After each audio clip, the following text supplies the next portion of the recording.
It's so much deeper than I've thought of a brand. I mean, I've definitely heard the brand is not a logo, but this is really getting to, I think, the root of what a brand is.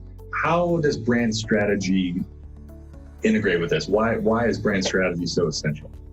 Yeah, and I think, just kind of to address what you just, were talking about, I grew up thinking a brand was a logo. I grew up thinking it was your colors and an insignia, but, I'm not a designer. And so I came at this from my own perspective. Like I'm in love with words and I'm in love with feelings and emotion and empathy. And so, that's just kind of how I came to it and came to, through the research and through my own discovery, realizing this is what brand was. And I think it's very common for people to think that it's a logo. And by the way, I'm going to talk about brand strategy, but great strategy doesn't really work if you don't have great design, and vice versa, right? So a great brand strategy without great design is going to kind of fall flat. Great design without great strategy will do the same. And so it's taken me a really long time to learn. And that's why I mentioned that I come from words, because I want, we all kind of put forth in the world that which we want to believe or that which we are good at. I'm good at words. I'm like, it's all strategy.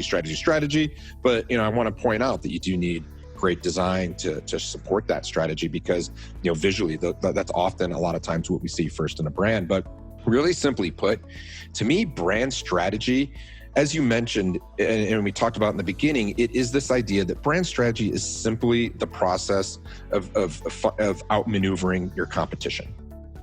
And who doesn't want to do that, right?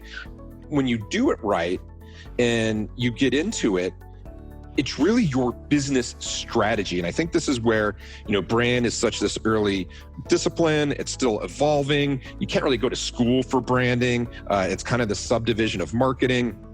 There's very few places where you can get brand certified through education.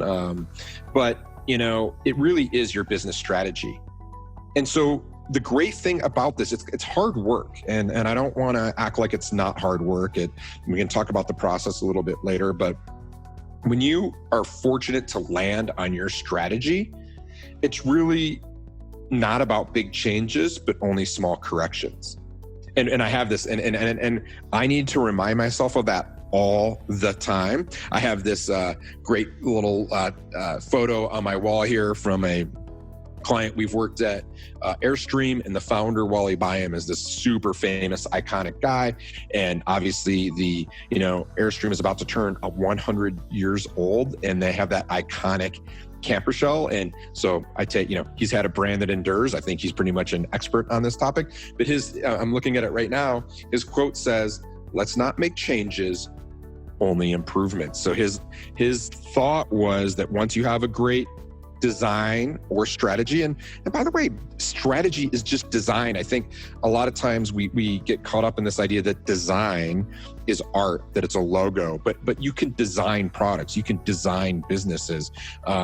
Design thinking is such a malleable kind of methodology that you can use it to design messaging. Like when I use the word design, it's interchangeable with words, with business, with strategy, and of course, the creative, the visual. But anyways, I think Wally, let's not make changes, only improvements. Wally Byam from Airstream, that applies perfectly when you nail your brand strategy.